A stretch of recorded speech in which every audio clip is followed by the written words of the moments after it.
drug-eluting stents, bioabsorbable polymers, bioresorbable stents, and here at TCT, we're talking about new data from the first implants of a novel drug-filled stent from Medtronic. One question, obviously, is why a new stent? We're talking about an initial subset of patients in the RevElution trial. I love the name. And I'm with Dr. Stephen Worthley, who is an MD, professor at the Royal Adelaide Hospital in Australia, and the co-principal investigator of the DFS trial, who performed the first implants and presented the data here at TCT. So I guess the first question there at the very top is, why do we need a new stent? Rick, really good question. I mean, we have great current generation stents that have got well understood safety profiles. We know that, for example, there was the Resolute All-Comers trial from many years back suggesting that our target vessel failure rates were around 8%.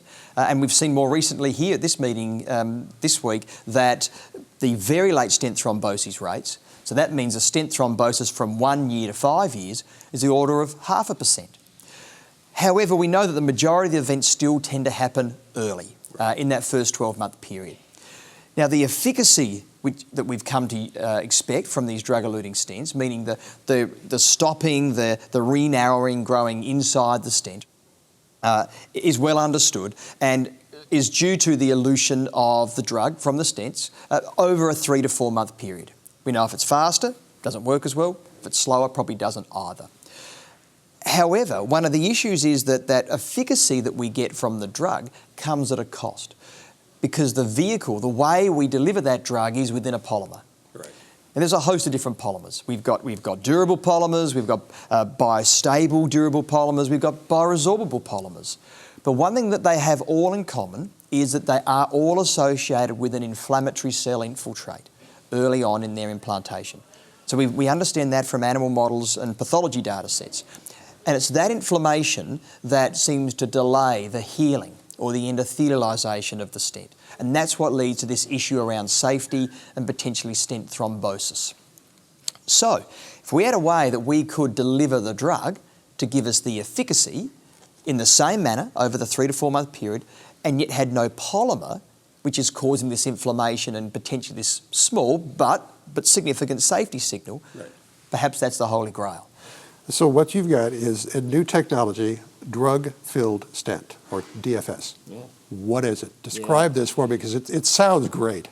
The engineering is absolutely amazing. So obviously just the fact that it's amazing is not enough, it needs to be great, but the technology is incredible. So we understand that the Resolute Integrity platform, which we use now clinically, is based upon a single extruded wire which is fashioned into a sinusoidal pattern that is then helically constructed to form the stent. It gives it great flexibility and trackability. But what that allows you to do is potentially change the wire and the wire's characteristics and yet still give you the exact same stent platform. What they've done is to design a tri-layered wire, so it's the exact same size wire, where the outer part of the wire is still cobalt chromium, giving it the same radial force, a very thin middle tantalum layer that gives us greater radio opacity, which means I can see it when I put it into our patients. Right. But the internal third is made of silver, which allows it to be dissolved quite easily biochemically, creating an internal reservoir within the stent without compromising its radial force. And then what they're able to do is laser edge small holes, 20 microns in diameter, on the abluminal side, so that it allows this to slowly elute out just by diffusion. But because they're so small, it has the same elution characteristics that we see from the polymer-based stents, but no polymer. Wow. Now, you did an optical coherence tomography study along with this. What did your data show? Yeah, so it is still early days, but we've treated so far 12 patients in this first-in-human study. But one of the issues has been, given that it's a small study, clearly clinical endpoints are going to be meaningless. They're going to be so small. So what we've done is utilise the very high resolution afforded by optical coherence tomography to give us information around healing at very early time points.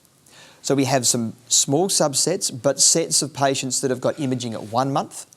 There'll be some at 2 months, some at 3, some at 6, 9 and 24 months. So we will have 6 time points with OCT imaging so that we will very well understand this healing platform and profile. But to give you an insight into what we've seen in the early data set from 1 month, already we've seen very high rates of stent coverage. In fact, the strut coverage is around 90%. And we know from pathological data that if you've got strut coverage less than 70%, that affords you a very high increased risk of stent thrombosis. So this 90% is clearly evidence of high healing early. And with still, though, the efficacy signal that we want to see, where we've got very low neo-intimal hyperplastic volumes. So the neo-intimal hyperplasia volume is of the order of 5%, which corresponds to a diameter loss of 0.06 millimetres. So, very early days, Rick, but we are getting some insights in the early data sets around great safety and efficacy. Now, a global study is underway, correct? Well, it is a global study, the first in human, which is, at the moment, it just started in Australia, but our colleagues in Brazil, with Alex Abazade and in Singapore as well, are going to join into this study. But then beyond that, we have a steering committee of the likes of Greg Stone and RJ Courtenay. We've got Dan Simon is involved as well, myself and Alex, helping in terms of the design of the studies to come thereafter. You seem excited about this because this really does sound like a really interesting idea. Well, look, we've all been thinking for the last few years that bioresorbable platforms are going to be the next evolution in stent technology. And yet, you know, Absorb 2, Absorb 3, which we've been presented here, although technically and statistically it met its non-inferiority endpoint, I think you're hearing a buzz that there's a lot of concern around the numeric increase in adverse events.